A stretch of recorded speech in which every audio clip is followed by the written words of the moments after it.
नमस्कार दोस्तों, स्वागत है आप सभी का हमारे YouTube चैनल पर। आज हम आपके लिए एक नई वीडियो लेकर आए हैं।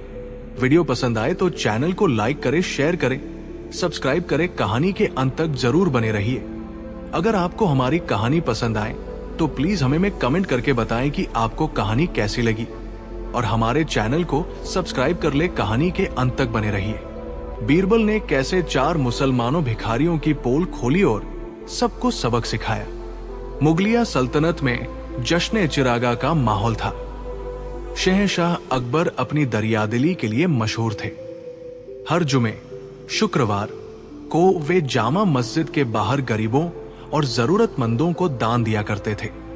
एक दिन अकबर ने देखा कि मस्जिद की सीढ़ियों पर 4 नए भिखारी बैठे हैं। ये चारों भिखारी बाकी भिखारियों से बिल्कुल अलग थे। उनकी वेशभूषा फकीरों जैसी थी, लेकिन उनके चेहरे पर एक अजीब सा अहंकार और चमक थी। अकबर जब उनके पास से गुजरे तो उन चारों ने अल्लाह का नाम लेने के बजाय कुछ अजीब नारे लगाए। पहला भिखारी बोला, अल्लाह उसे देता है जो बादशाह की चौखट चूमता है। ये चापलूसी कर रहा था। दूसरा भिखारी बोला, अल्लाह उसे देता है जिसे किस्मत देना चाहती है, फिर चाहे वो घर में ही क्यों न बैठा रहे। ये भाग्यवादी था। तीसरा भिखारी बोला, अल्लाह उसे देता है जो अपनी मेहनत पर यकीन रखता है। ये थोड़ा तार्किक लग रहा था। चौथा भिखारी बोला, अल्लाह उसे देता है जिसे अल्लाह देना चाहता है। शहंशाह तो बस एक जरिया है। ये बात अकबर को थोड़ी चुभी। अकबर ने उन्हें दान दिया, लेकिन उनके दिमाग में इन चारों की बातें घर कर गई। अकबर को लगा कि जो भिखारी उनकी तारीफ कर रहा है, पहला वाला, वो सबसे वफादार है, और जो कह रहा है कि बादशाह तो बस जरिया है, वो अहंकारी है। दरबार में लौटकर अकबर ने बीरबल से कहा, बीरबल, आज हमने 4 भिखारी देखे। उनमें से एक बड़ा ही नेक इंसान लगा जो हमारी सत्ता का सम्मान करता है, लेकिन एक भिखारी बहुत ही गुस्ताख था जिसने कहा कि बादशाह सिर्फ एक जरिया है। हम चाहते हैं कि उन चारों की परीक्षा ली जाए कि किसकी बात में कितनी सच्चाई है। बीरबल मुस्कुराए और बोले, जहां पनाह, दुनिया में जो दिखता है वो होता नहीं। आप जिसे वफादार समझ रहे हैं, हो सकता है वो सबसे बड़ा धोखेबाज हो। मुझे थोड़ा वक्त दे, मैं उन चारों की पोल भी खोलूंगा और आपको सच्चाई भी दिखाऊंगा। बीरबल ने अगले जुमे के लिए एक खास जाल बुना। उन्होंने रसोइया को बुलाकर 4 विशेष कद्दू, पंपकिन्स, तैयार करने को कहा। पहला कद्दू ऊपर से बहुत सुंदर, लेकिन अंदर से खोखला और उसमें थोड़े से तांबे के सिक्के। दूसरा कद्दू दिखने में साधारण, लेकिन उसके अंदर सोने की मोहरें भरी हुई थी, और ऊपर से उसे मिट्टी से बंद कर दिया गया था ताकि पता न चले। तीसरा कद्दू, इसमें कुछ नहीं था, सिर्फ सड़ी हुई सब्जियां थी। चौथा कद्दू, इसमें कीमती हीरे जवाहरात थे। बीरबल ने अकबर से कहा, हुजूर, अब आप उन चारों भिखारियों को अपने पास बुलाइए। जो आपकी सबसे ज्यादा तारीफ करता है, उसे आप वो कद्दू दीजिए जो सबसे सुंदर है, और जो कहता है कि अल्लाह जिसे देना चाहता है उसे ही मिलता है, उसे वो साधारण सा दिखने वाला मिट्टी लगा कद्दू दे दीजिए। अकबर ने वैसा ही किया। पहले भिखारी, चापलूसी करने वाला, को सबसे सुंदर और बड़ा कद्दू मिला। वो बहुत खुश हुआ। उसने सोचा, बादशाह मुझसे खुश है, इसलिए मुझे इतना सुंदर फल दिया। चौथे भिखारी, जो अल्लाह पर भरोसा करता था, को वो गंदा और मिट्टी लगा कद्दू मिला। उसने उसे अल्लाह का शुक्र मानकर स्वीकार कर लिया। बाकी 2 को भी मामूली चीजें दी गई। जैसे ही वे चारों महल से बाहर निकले, चापलूसी करने वाले भिखारी ने सोचा, ये कद्दू तो बहुत भारी है, इसे ढोकर कौन ले जाए, और घर ले जाकर भी क्या फायदा, कद्दू ही तो है। रास्ते में उसने उस अल्लाह पर भरोसा करने वाले भिखारी से कहा, भाई, बादशाह ने मुझे ये सुंदर कद्दू दिया है, पर मुझे भूख लगी है। तुम अपना ये छोटा और गंदा कद्दू मुझे दे दो, और साथ में 2 रोटी के पैसे भी। बदले में तुम मेरा ये आलीशान कद्दू ले लो। चौथे भिखारी ने सोचा, शायद अल्लाह की यही मर्जी है। उसने अपने मिट्टी वाले कद्दू, जिसमें सोना था, को पहले भिखारी को दे दिया और खुद वो सुंदर कद्दू, जिसमें तांबे के सिक्के थे, लेकर चला गया। घर पहुंचकर चापलूसी करने वाले भिखारी ने जब मिट्टी वाला कद्दू फोड़ा तो उसकी आंखें फटी की फटी रह गई। उसमें से सोने की अशर्फियां निकली। वो रातों रात अमीर हो गया। उधर अल्लाह पर भरोसा करने वाले भिखारी ने जब वो सुंदर कद्दू फोड़ा तो उसमें सिर्फ थोड़े से तांबे के सिक्के निकले। वो दुखी नहीं हुआ। उसने कहा, अल्लाह की मर्जी, शायद मेरे नसीब में आज इतना ही था। लेकिन कहानी यहां खत्म नहीं होती। अगले हफ्ते वो चापलूसी करने वाला भिखारी, जो अब अमीर हो चुका था, फकीर के भेष में फिर से मस्जिद के बाहर बैठ गया। उसका लालच बढ़ गया था। उसने सोचा कि अगर एक बार में इतना मिला तो दोबारा और मिलेगा। बीरबल ने गुप्तचरों से सब पता लगा लिया था। उन्होंने अकबर को साथ लिया और भेष बदलकर मस्जिद के पास पहुंचे। वहां उन्होंने देखा कि वही चापलूस भिखारी फिर से वही नारा लगा रहा था, बादशाह की जय हो, बादशाही दाता है। बीरबल ने आगे बढ़कर कहा, ऐ फकीर, पिछले हफ्ते जो कद्दू तुम्हें मिला था उसका तुमने क्या किया? भिखारी बीरबल को पहचान नहीं पाया और बोला, साहब, वो तो मैंने बेच दिया था, वो तो बेकार था। बीरबल ने मुस्कुराते हुए अकबर की तरफ देखा और कहा, जहां पनाह, देखिए, आपने जिसे सबसे ज्यादा सम्मान दिया उसने आपके उपहार को कौड़ियों के दाम बेच दिया। उसे आपकी दी हुई वस्तु की कद्र नहीं थी, उसे सिर्फ धन का लालच था। उसने आपसे झूठ बोला कि वो गरीब है, जबकि वो पिछले हफ्ते की सोने की मोहरों से अमीर हो चुका है। फिर बीरबल ने उस चौथे भिखारी को बुलवाया। वो अभी भी शांत था। बीरबल ने उससे पूछा, तुम्हें क्या मिला? उसने कहा, हुजूर, मुझे एक सुंदर कद्दू मिला और उसमें कुछ तांबे के सिक्के थे। मैंने उनसे गरीब बच्चों को खाना खिला दिया क्योंकि अल्लाह ने मुझे उतनी ही इजाजत दी थी। अकबर को अपनी गलती का एहसास हुआ। बीरबल ने चारों को दरबार में पेश किया। बीरबल ने साबित कर दिया कि पहला भिखारी लालची और मक्कार था, दूसरा भिखारी कामचोर था जो सिर्फ भाग्य के भरोसे बैठा था, तीसरा भिखारी दिखावा कर रहा था और चौथा ही वास्तव में संतोषी था। बीरबल ने उन तीनों पाखंडी भिखारियों को सजा के तौर पर शहर की सफाई के काम में लगा दिया ताकि वे मेहनत करना सीखें, और चौथे भिखारी को शाही पुस्तकालय में सेवा का काम दिया। कहानी का मोरल मस्ती, चापलूसी से सावधान। जो आपकी मुंह पर बहुत तारीफ करता है वो अक्सर आपके पीछे आपका सबसे बड़ा नुकसान कर सकता है। नियत की परख। इंसान की असलियत तब पता चलती है जब उसके पास कुछ नहीं होता या जब उसे बहुत कुछ मिल जाता है। कर्म और संतोष, भाग्य के भरोसे बैठना मूर्खता है, लेकिन जो मिला है उसमें संतोष करना और खुदा पर यकीन रखना ही असली अमीरी है। दिखावा ज्यादा दिन नहीं चलता।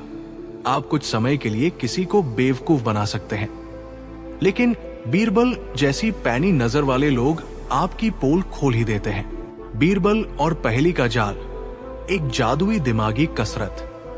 मुगल सल्तनत की राजधानी आगरा में उस दिन सूरज कुछ ज्यादा ही चमक रहा था। सम्राट अकबर अपने भव्य दरबार दीवान-ए-खास में विराजमान थे। दरबारियों की भीड़ थी, लेकिन माहौल में एक अजीब सी बेचैनी थी। अकबर का मूड आज कुछ चटपटा करने का था।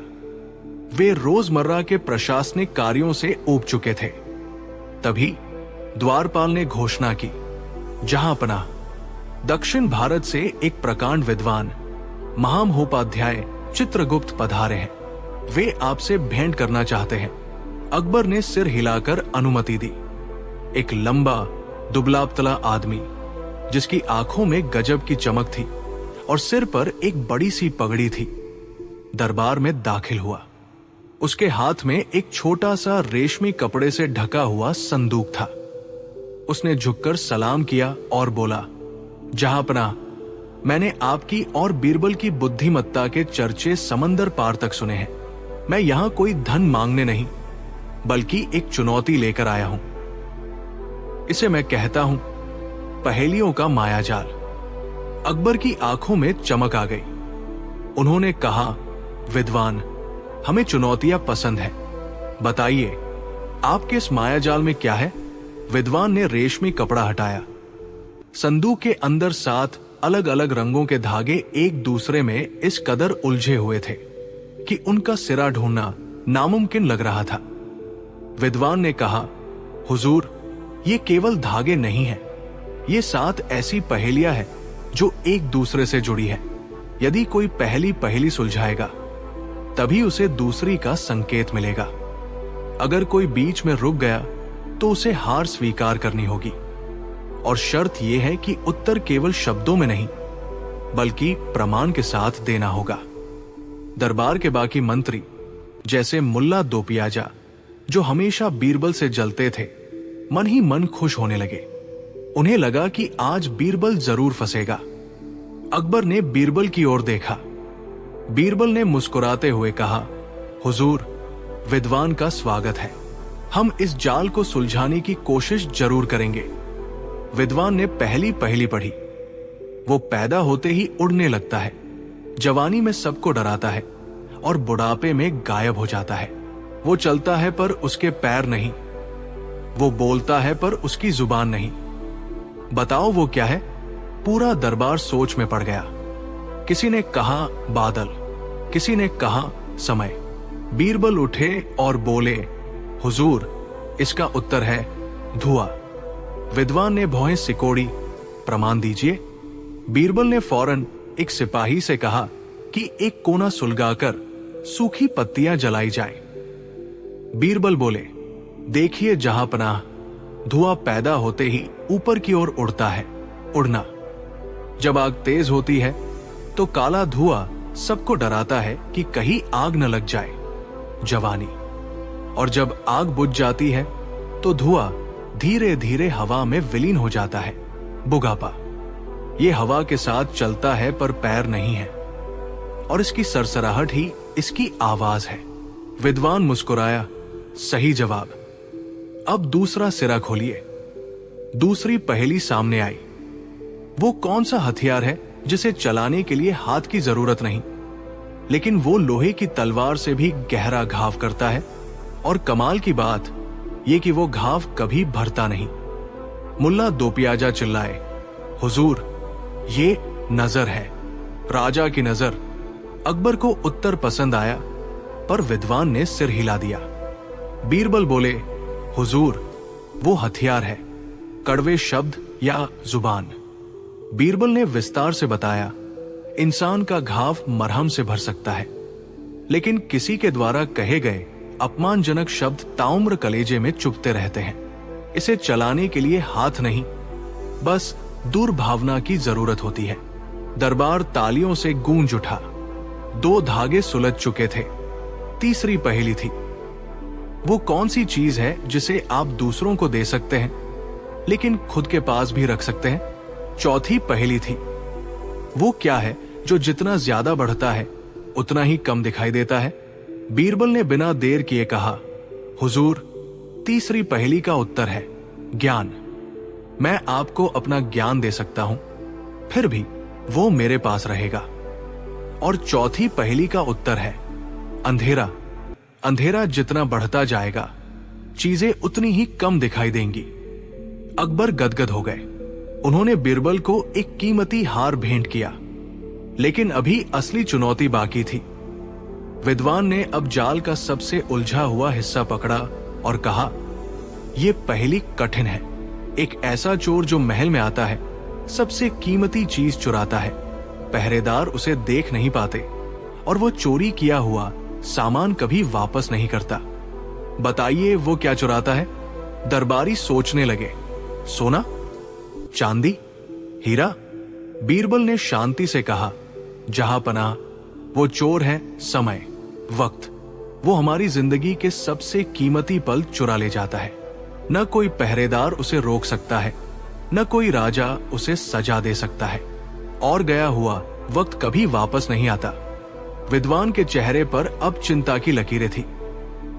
बीरबल तो हर सवाल का जवाब चट्टे अंदाज में दे रहे थे। विद्वान ने पूछा, वो क्या है जो बिन बुलाए आता है, हमें रुलाता भी है और हंसाता भी है, लेकिन वो हमारा कोई सगा संबंधी नहीं है?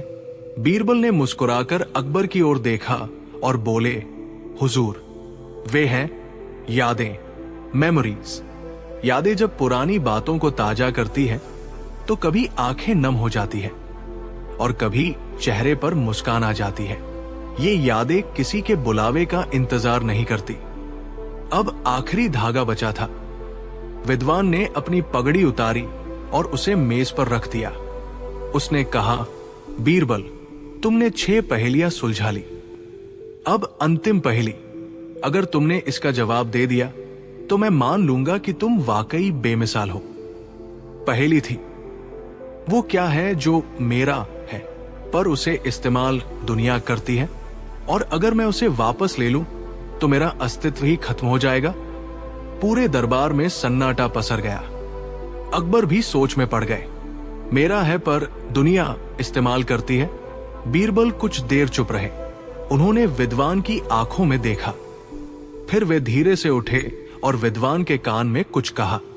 विद्वान की आंखें फटी की फटी रह गई। उसने तुरंत घुटने टेक दिए और बोला, अद्भुत, अकल्पनीय। अकबर ने बेताबी से पूछा, बीरबल, हमें भी तो बताओ, क्या उत्तर है? बीरबल ने झुककर कहा, हुजूर, वो चीज है मेरा नाम। मेरा नाम मेरा है, लेकिन पुकारती उसे दुनिया है, और जिस दिन मेरा नाम इस दुनिया से मिट गया उस दिन मेरा अस्तित्व भी खत्म हो जाएगा। अकबर बहुत खुश हुए। उन्होंने विद्वान को भारी इनाम दिया। लेकिन बीरबल यहीं नहीं रुके। उन्होंने विद्वान से कहा, पंडित जी, आपने हमसे 7 सवाल पूछे, क्या मैं आपसे सिर्फ एक सवाल पूछ सकता हूं? विद्वान ने कहा, अवश्य बीरबल। बीरबल ने पूछा, बताइए, वो क्या है जो एक राजा के पास तो है लेकिन खुदा के पास नहीं? विद्वान चकरा गया। उसने बहुत सोचा, शास्त्र याद किए, पर उसे जवाब नहीं मिला। उसने हार मान ली। बीरबल ने चुटकी लेते हुए कहा, हुजूर, इसका जवाब बहुत सरल है।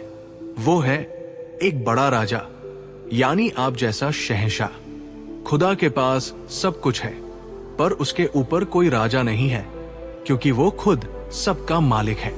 लेकिन आपके पास तो आप खुद राजा के रूप में मौजूद हैं। अकबर ठाका मारकर हंस पड़े। उन्होंने बीरबल को अपनी खास जागीर का एक हिस्सा इनाम में देने की घोषणा की।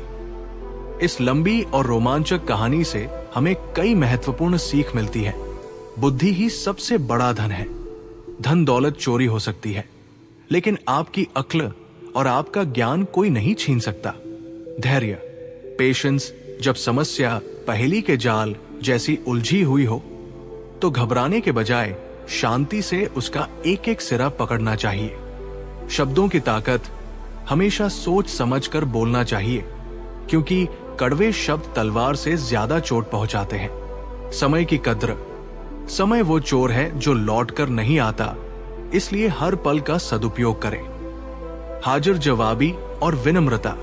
बीरबल ने न केवल पहेलियां सुलझाई, बल्कि अपनी विनम्रता से विद्वान का दिल भी जीत लिया।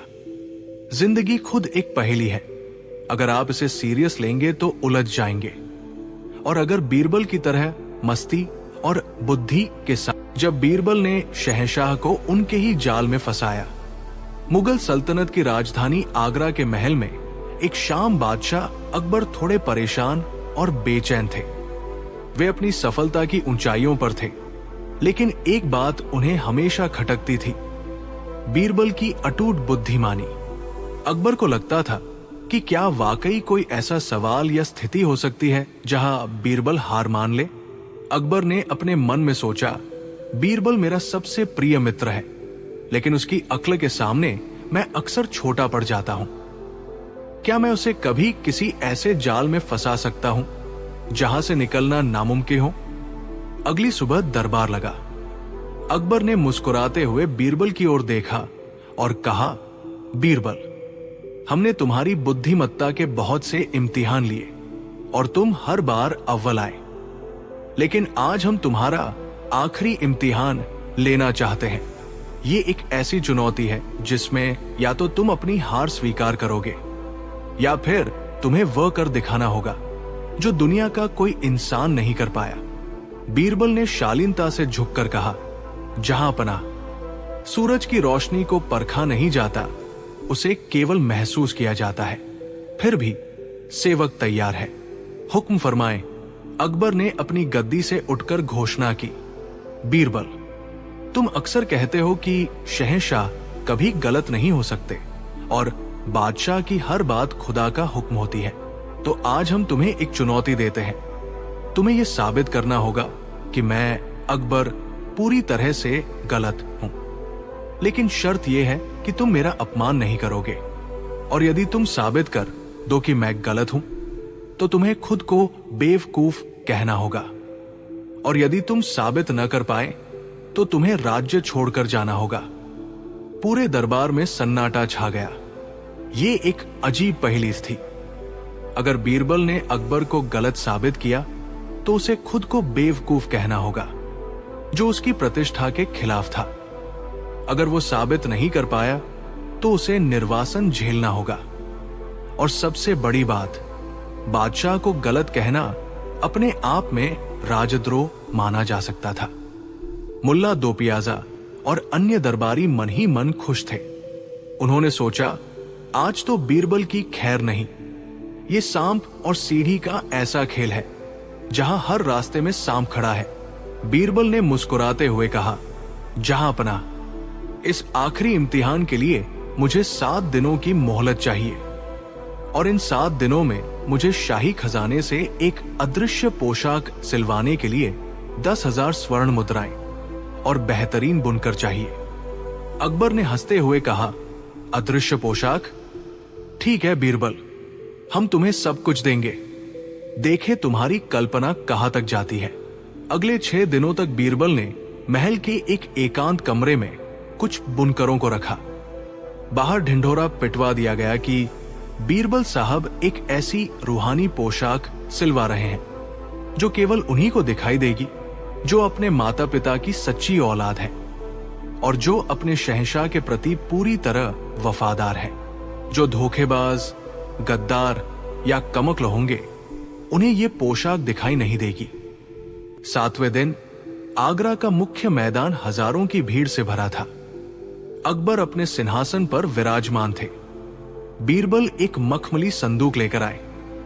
संदूक खाली लग रहा था, लेकिन बीरबल उसे ऐसे उठा रहे थे जैसे उसमें बहुत भारी और कीमती चीज हो। बीरबल ने संदूक अकबर के सामने रखा और बड़े गर्व से कहा, जहां पनाह, ये रही वो स्वर्गीय पोशाक। इसे बनाने में जन्नत के धागों का इस्तेमाल हुआ है। जैसा कि मैंने पहले ही कहा था, इसे केवल वही देख पाएगा जो पूरी तरह वफादार और नेक है। बीरबल ने हवा में हाथ हिलाते हुए कुछ उठाने का नाटक किया और कहा, देखिए हुजूर, इसकी चमक, इसकी कढ़ाई, क्या आप इसे देख पा रहे हैं? अकबर संभल गए। उन्होंने संदूक में देखा, उन्हें कुछ नहीं दिख रहा था। लेकिन अगर वे कहते कि उन्हें कुछ नहीं दिख रहा, तो इसका मतलब होता कि वे कमक्ल हैं या वफादार नहीं। अकबर ने झेंपते हुए कहा, हाँ बीरबल, बहुत ही खूबसूरत है। ऐसी चमक तो हमने आज तक नहीं देखी। दरबारी भी एक दूसरे का मुंह देखने लगे। सबने सुर में सुर मिलाया, वाह, क्या अद्भुत पोशाक है, जबकि किसी को कुछ नहीं दिख रहा था।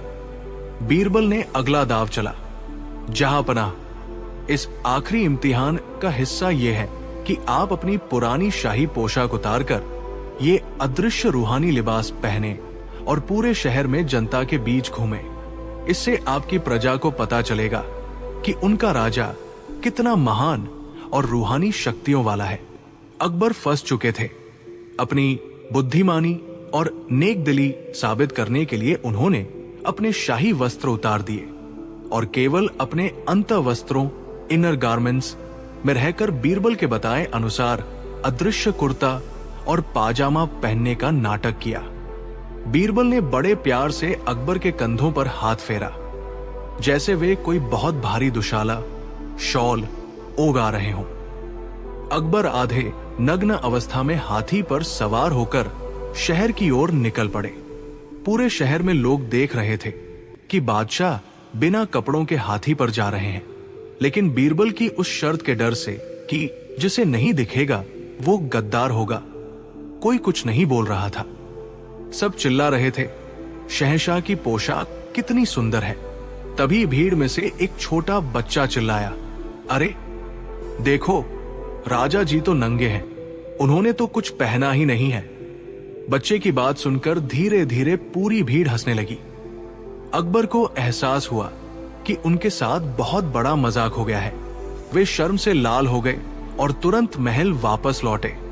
दरबार में पहुंचकर अकबर गुस्से में तमतमाते हुए बोले, बीरबल, तुमने मेरा अपमान किया है। तुमने मुझे पूरी दुनिया के सामने नंगा घुमाया। तुमने कहा था कि यह पोशाक है, जबकि वहां कुछ नहीं था।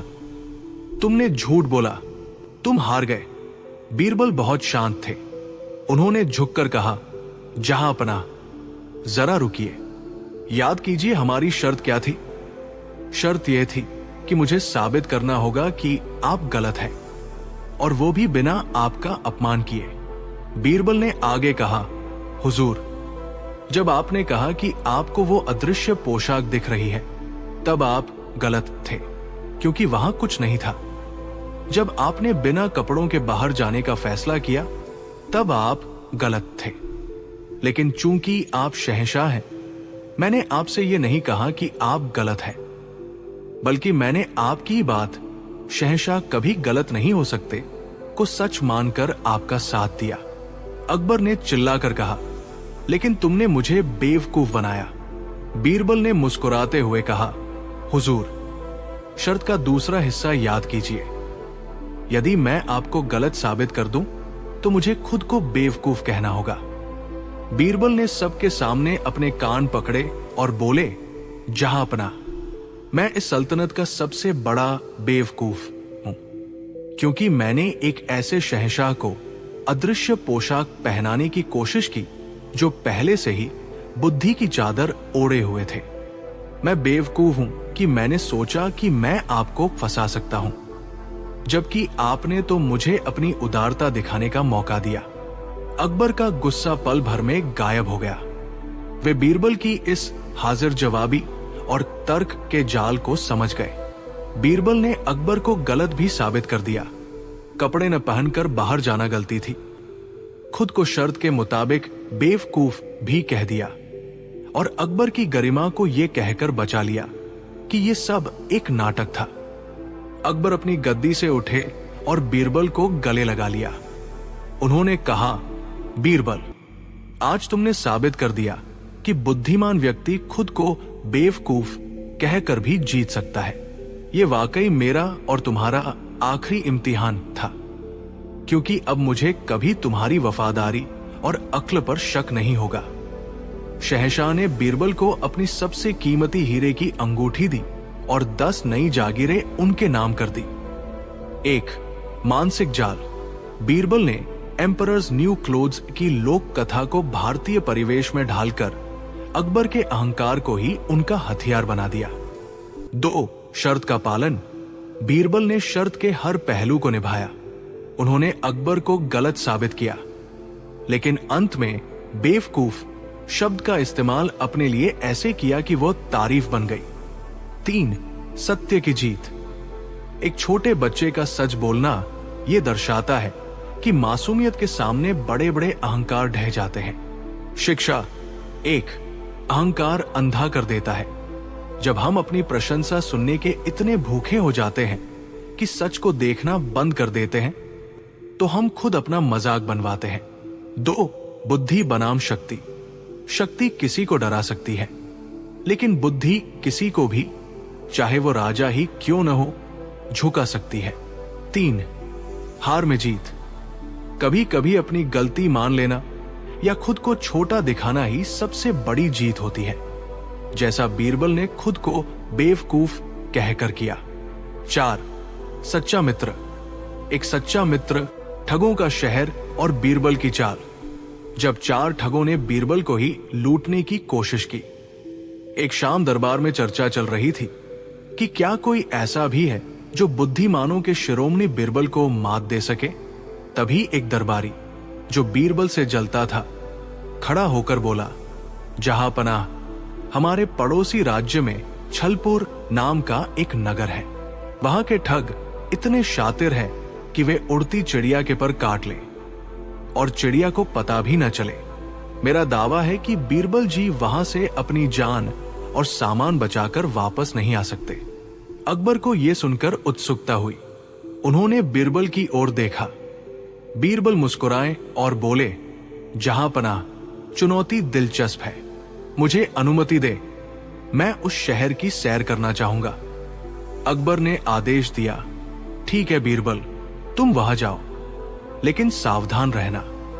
हम नहीं चाहते कि हमारा सबसे प्रिय रत्न किसी ठगी का शिकार हो जाए। बीरबल ने एक अमीर व्यापारी का भेष धरा। उन्होंने रेशमी वस्त्र पहने, उंगलियों में हीरे की अंगूठियां डाली और कंधे पर एक मखमली थैला लटकाया जो काफी भारी लग रहा था। उन्होंने अपनी घोड़ा गाड़ी ली और छलपुर की सीमा में प्रवेश किया। जैसे ही बीरबल शहर के मुख्य बाजार में पहुंचे, वहां के 4 सबसे बड़े ठगों की नजर उन पर पड़ी। इन चारों ठगों के नाम थे घसीटा, चिमन, लल्लू और नत्थु। ये चारों अलग अलग कलाओं में माहिर थे। घसीटा बोला, भाइयों देखो, आज तो कोई बहुत बड़ी मछली हमारे जाल में फंसने आई है। इसके पास जो थैला है, पक्का उसमें अशर्फिया भरी है। नत्थु, जो उनका सरदार था, बोला, सावधान, ये आदमी साधारण नहीं लग रहा। इसे लूटने के लिए हमें अपनी सबसे बड़ी चाल चलनी होगी। बीरबल एक सराय के पास रुके। तभी घसीटा एक अंधे भिखारी का रूप धरकर उनके पास आया और टकरा गया। टकराते ही घसीटा ने रोना शुरू कर दिया। हाय, गरीब की लाठी टूट गई। बाबूजी, आप तो बहुत बड़े सेठ लगते हैं, मेरी लाठी के बदले मुझे कुछ दे दीजिए। बीरबल समझ गए कि यह ठग है। उन्होंने बड़े भोलेपन से कहा, अरे भाई, मुझे माफ करो, मेरी वजह से तुम्हारा नुकसान हुआ।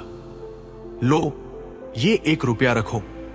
जैसे ही बीरबल ने जेब से सिक्का निकाला, घसीटा ने फुर्ती से बीरबल का मखमली थैला काटने की कोशिश की, लेकिन बीरबल ने पहले ही थैले के अंदर कंकड़ पत्थर भरे थे और उसे बाहर से गोंद से चिपका दिया था। घसीटा का हाथ थैले पर चिपक गया। बीरबल ने जोर से झटका दिया और बोले, अरे भाई, अंधे होकर भी तुम मेरा थैला पकड़ रहे हो? लगता है तुम्हारी आंखों की रोशनी वापस आ गई। घसीटा घबराकर भाग खड़ा हुआ। आगे बढ़ते ही बीरबल को चिमन मिला, जो एक राजसी संदेशवाहक बनकर आया था। उसने कहा, सेठ जी, हमारे राजा ने आपको महल में दावत पर बुलाया है। वे विदेशी व्यापारियों का बहुत सम्मान करते हैं। बीरबल ने कहा, अवश्य, लेकिन पहले मुझे स्नान करना है। चिमन उन्हें एक कुएं के पास ले गया, जहां लल्लू पहले से ही धोबी बनकर खड़ा था। चिमन ने कहा, आप अपने कीमती कपड़े और ये थैला इस धोबी को दे दे। ये इनकी रखवाली करेगा और आप कुएं पर स्नान कर ले। बीरबल जानते थे कि जैसे ही वे कुएं में उतरेंगे, ये दोनों सामान लेकर चंपत हो जाएंगे। बीरबल ने एक चाल चली। उन्होंने कहा, धोबी भाई, इस थैले में मेरे पूर्वजों का जादुई जिन्न बंद है। अगर इसे किसी ने बिना मंत्र पढ़े छुआ तो वो तुरंत पत्थर का बन जाएगा। मैं मंत्र पढ़कर इसे यहां रखता हूं। बीरबल ने कुछ बुदबुदाया और थैला जमीन पर रख दिया। चिमन और लल्लू के मन में डर बैठ गया। लालच तो बहुत था, लेकिन पत्थर बनने का डर उससे बड़ा था। वे बस देखते रहे और बीरबल स्नान करके सुरक्षित वापस आ गए। अब बारी थी उनके सरदार नत्थु की। उसने सोचा कि ये व्यापारी बहुत चालाक है, इसे सीधे रास्ते नहीं लूटा जा सकता। वो एक विद्वान ज्योतिषी का रूप धरकर बीरबल के सामने आया। नत्थु बोला, सेठ जी, आपके चेहरे पर भारी संकट के बादल हैं। आज रात आपके साथ कुछ बहुत बुरा होने वाला है। अगर आप बचना चाहते हैं तो अपनी सारी संपत्ति लेकर नगर के बाहर उस पुराने बरगद के पेड़ के नीचे आइए, जहां मैं एक गुप्त पूजा करूंगा। बीरबल ने हाथ जोड़कर कहा, महाराज, आपने तो मेरी आंखें खोल दी। मेरे पास 5000 सोने की अशर्फिया है, मैं सब ले आऊंगा। रात हुई। चारों ठग बरगद के पेड़ के नीचे छिपे थे। बीरबल वहां पहुंचे। उनके पास 2 बड़े बड़े भारी थैले थे। नत्थु ने कहा, सेठ जी, ये थैले यहां रख दीजिए और आंखें बंद करके ओम स्वाहा का जाप कीजिए। बीरबल ने कहा, पंडित जी, मेरे गुरु ने कहा था कि जब भी भारी धन का दान करो तो उसे पहले जमीन में गाड़ देना चाहिए, ताकि धरती माता उसे सुरक्षित रखें। चलिए हम मिलकर यहां गड्ढा खोदते हैं। लालच में अंधे ठगों ने खुद ही गड्ढा खोदना शुरू कर दिया। जब गड्ढा काफी गहरा हो गया तो बीरबल ने कहा, अब आप चारों इसके अंदर उतरकर देखिए कि नीचे कहीं पानी तो नहीं है, वरना सोना खराब हो जाएगा। जैसे ही चारों ठग गड्ढे में उतरे, बीरबल ने फुर्ती से पास रखी मिट्टी उन पर डालनी शुरू कर दी और ऊपर से एक भारी जाली डाल दी। ठग चिल्लाने लगे, अरे सेठ जी, ये क्या कर रहे हो? बीरबल ने मुस्कुराते हुए अपना भेष उतारा और बोले, मैं कोई सेठ नहीं, दिल्ली के बादशाह अकबर का सलाहकार बीरबल हूं। तुम लोगों ने सोचा कि तुम मुझे लूट लोगे। जो गड्ढा दूसरों के लिए खोदता है वो खुद उसमें गिरता है। बीरबल ने पहले से ही नगर के सैनिकों को सूचित कर रखा था। सैनिक वहां पहुंचे और चारों ठगों को गिरफ्तार कर लिया गया। बीरबल ने उनके पास से वो सारा धन भी बरामद किया जो उन्होंने दूसरे निर्दोष व्यापारियों से लूटा था। जब बीरबल वापस आगरा पहुंचे तो उन्होंने पूरी कहानी सुनाई। अकबर जोर जोर से हंसने लगे। जिस दरबारी ने चुनौती दी थी उसका सिर शर्म से झुक गया। अकबर ने बीरबल को बुद्धि का सागर की उपाधि दी और ढेरों इनाम दिए। लालच का फल, लालच इंसान की बुद्धि हर लेता है, जैसा कि उन ठगों के साथ हुआ। सावधानी ही बचाव है। अनजान जगह पर अपनी सुरक्षा और सामान के प्रति हमेशा सतर्क रहना चाहिए। बुद्धि का बल शारीरिक बल से बड़ा बुद्धि बल होता है। कठिन से कठिन परिस्थिति का सामना चतुराई से किया जा सकता है। जैसी करनी वैसी भरनी। जो दूसरों बादशाह अकबर के दरबार में बीरबल का कद इतना ऊंचा था कि शहंशाह उनके बिना एक पल भी नहीं रह सकते थे। बीरबल न केवल अकबर के सलाहकार थे, बल्कि उनके सबसे प्रिय मित्र भी थे। लेकिन दरबार में कुछ ऐसे भी लोग थे जिन्हें बीरबल की ये प्रसिद्धि फूटी आंख नहीं सुहाती थी। इनमें सबसे प्रमुख थे वजीर और राजसी नाई। एक दिन वजीर ने नाई को भारी रिश्वत देकर अपने पक्ष में कर लिया। उन्होंने एक ऐसी योजना बनाई जिससे बीरबल का नामो निशान हमेशा के लिए मिट जाए। अगले दिन जब नाई बादशाह अकबर की हजामत दाढ़ी बाल बना रहा था तो उसने बातों बातों में कहा, जहां पनाह, कल रात मेरे सपने में आपके मरहूम वालिद स्वर्गवासी पिता आए थे। अकबर भावुक हो गए। उन्होंने पूछा, सच? क्या कहा उन्होंने? क्या वे खुश है? नाई ने लंबी आह भरी और कहा, आलम पना, वे स्वर्ग में बहुत सुखी हैं, लेकिन उन्हें वहां एक चीज की कमी खल रही है। उन्होंने कहा कि स्वर्ग में सब कुछ है, बस कोई ऐसा बुद्धिमान व्यक्ति नहीं है जो उनका मनोरंजन कर सके और उन्हें दुनिया की खबरें सुना सके। उन्होंने विशेष रूप से बीरबल की मांग की है। अकबर सोच में पड़ गए। एक तरफ पिता की आज्ञा और दूसरी तरफ उनका सबसे प्यारा मित्र। अंततः उन्होंने भारी मन से बीरबल को स्वर्ग भेजने का निर्णय ले लिया। अगले दिन दरबार में अकबर ने भारी आवाज में कहा, बीरबल, हमारे पूर्वजों को स्वर्ग में तुम्हारी जरूरत है। वे चाहते हैं कि तुम उनके पास जाओ और उनका मनोरंजन करो। इसलिए तुम्हें स्वर्ग की यात्रा पर जाना होगा। दरबार में सन्नाटा छा गया।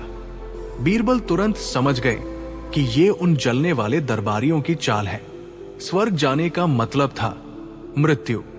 उस समय की परंपरा के अनुसार स्वर्ग भेजने का तरीका ये बताया गया कि व्यक्ति को एक ऊंची चिता पर बिठाकर आग लगा दी जाएगी और धुएं के साथ उसकी आत्मा स्वर्ग पहुंच जाएगी। बीरबल ने बिना विचलित हुए कहा, जहांपनाह, ये तो मेरा सौभाग्य है कि मुझे आपके पूर्वजों की सेवा करने का मौका मिल रहा है, लेकिन स्वर्ग की यात्रा लंबी है। मुझे कुछ समय की मोहलत चाहिए ताकि मैं अपने परिवार के लिए प्रबंध कर सकूं और अपनी अंतिम यात्रा की तैयारी कर सकूं। अकबर ने उन्हें 6 महीने का समय दे दिया। दरबारी मन ही मन जश्न मनाने लगे कि अब बीरबल का अंत निश्चित है। बीरबल घर आए और अपनी पत्नी को पूरी बात बताई। पत्नी रोने लगी, लेकिन बीरबल ने मुस्कुराते हुए कहा, चिंता मत करो, मैं मरूंगा नहीं, बल्कि उन लोगों को सबक सिखाऊंगा जिन्होंने ये जाल बुना है। अगले 6 महीनों तक बीरबल ने खुद को दुनिया से काट लिया। उन्होंने अपने घर के बगीचे में उस स्थान पर जहां उनकी चिता सजाई जानी थी, एक बहुत गहरा गड्ढा खुदवाया। उस गड्ढे से उन्होंने अपने घर के एक गुप्त कमरे तक एक लंबी सुरंग बनवाई। सुरंग का मुख इस तरह छिपाया गया था कि बाहर से किसी को भनक तक न लगे। 6 महीने बीत गए। बीरबल ने अकबर को संदेश भेजा कि वे स्वर्ग जाने के लिए तैयार है। पूरा शहर उस दृश्य को देखने उमड़ पड़ा। एक ऊंची चिता सजाई गई। बीरबल शान से उस चिता पर चढ़कर बैठ गए। चारों तरफ सूखे मेवे, घी और चंदन की लकड़ियां रखी गई। जैसे ही आग लगाई गई, चारों तरफ धुआं ही धुआं हो गया। जैसे ही धुएं ने सबको अंधा किया, बीरबल ने चिता के नीचे का गुप्त दरवाजा खोला और सुरंग के रास्ते अपने घर पहुंच गए। दुनिया की नजरों में बीरबल राख हो चुके थे, लेकिन वे अपने घर के तहखाने में आराम से रह रहे थे। बीरबल वहां पूरे 9 महीने तक छिपे रहे। इस दौरान उन्होंने अपनी दाढ़ी और बाल खूब लंबे कर लिए। उन्होंने खुद को पूरी तरह से एक सन्यासी जैसा बना लिया, जो लंबे समय से कहीं से लौट कर आया हो। 9 महीने बाद एक सुबह जब दरबार सजा हुआ था, अचानक द्वारपाल ने चिल्लाकर कहा, बीरबल हाजिर हो रहे हैं। पूरा दरबार सन्न रह गया। अकबर अपनी गद्दी से खड़े हो गए। वजीर और नाई के तो पसीने छूटने लगे। बीरबल दरबार के बीचों बीच आए। उनकी दाढ़ी घुटनों तक लंबी थी, बाल बिखरे हुए थे, लेकिन चेहरे पर वही पुरानी चमक थी। अकबर ने दौड़कर बीरबल को गले लगा लिया और पूछा, बीरबल, तुम वापस आ गए? क्या तुम सच में स्वर्ग गए थे? मेरे पिता कैसे हैं? बीरबल ने गंभीरता से कहा, हां जहांपनाह, मैं स्वर्ग में ही था। आपके पिता बहुत खुश हैं। उन्होंने आपकी बहुत तारीफ की। स्वर्ग बहुत सुंदर है। वहां दूध की नदियां बहती हैं और चारों तरफ शांति है। अकबर ने उत्सुकता से पूछा, लेकिन तुम वापस क्यों आए और तुम्हारी ये हालत कैसी है? बीरबल ने एक लंबी आह भरी और कहा, आलम पनाह, स्वर्ग में सब कुछ है, बस एक ही चीज की भारी कमी है। अकबर ने पूछा, किस चीज की? बीरबल बोले, जहां पनाह, वहां कोई नाई, हज्जाम नहीं है। स्वर्ग में नाई न होने की वजह से आपके पिता, दादा और परदादा सबकी दाढ़ी और बाल इतने लंबे हो गए हैं कि वे उसमें उलझकर गिर जाते हैं। देखिए, मेरी दाढ़ी भी कितनी लंबी हो गई है। आपके पिता ने विशेष रूप से संदेश भेजा है कि उन्हें दुनिया के सबसे श्रेष्ठ नाई की जरूरत है। बीरबल ने आगे कहा, उन्होंने कहा है कि वही नाई स्वर्ग भेजा जाए जो आपकी हजामत बनाता है, क्योंकि उसे आपके खानदान की पसंद नापसंद का पता है। अकबर ने तुरंत नाई की ओर देखा। नाई के पैर कांपने लगे। वो समझ गया कि वो अपने ही बुने जाल में फंस गया है। बीरबल ने मजे लेते हुए कहा, सिर्फ नाई ही नहीं जहांपनाह, आपके पूर्वजों ने कहा है कि स्वर्ग में अब बहुत भीड़ हो गई है, इसलिए उन्हें कुछ प्रबंधकों, मैनेजर्स की भी जरूरत है। उन्होंने वजीर साहब और उनके उन खास दोस्तों को भी याद किया है जिन्होंने मुझे स्वर्ग भेजने की सलाह दी थी। अब वजीर और उसके साथियों की बारी थी। वे अकबर के पैरों में गिर पड़े और रोते हुए अपनी साजिश कबूल कर ली। अकबर खिलखिलाकर हंस पड़े। उन्होंने बीरबल की बुद्धिमानी की एक बार फिर सराहना की। नाई और धोखेबाज दरबारियों को जेल में डाल दिया गया। बीरबल की विदाई दरअसल उनकी शानदार वापसी की भूमिका थी। इस घटना के बाद किसी भी दरबारी ने दोबारा बीरबल के खिलाफ साजिश रचने की हिम्मत नहीं की। अकबर ने बीरबल को ढेरों उपहार दिए और कहा, बीरबल, तुम मरने के बाद भी वापस आ सकते हो। ये सिर्फ तुम ही कर सकते थे। बीरबल ने मुस्कुराते हुए जवाब दिया, जहांपनाह, बुद्धिमान व्यक्ति कभी मरता नहीं, वो बस अगली चाल की तैयारी के लिए ओझल होता है।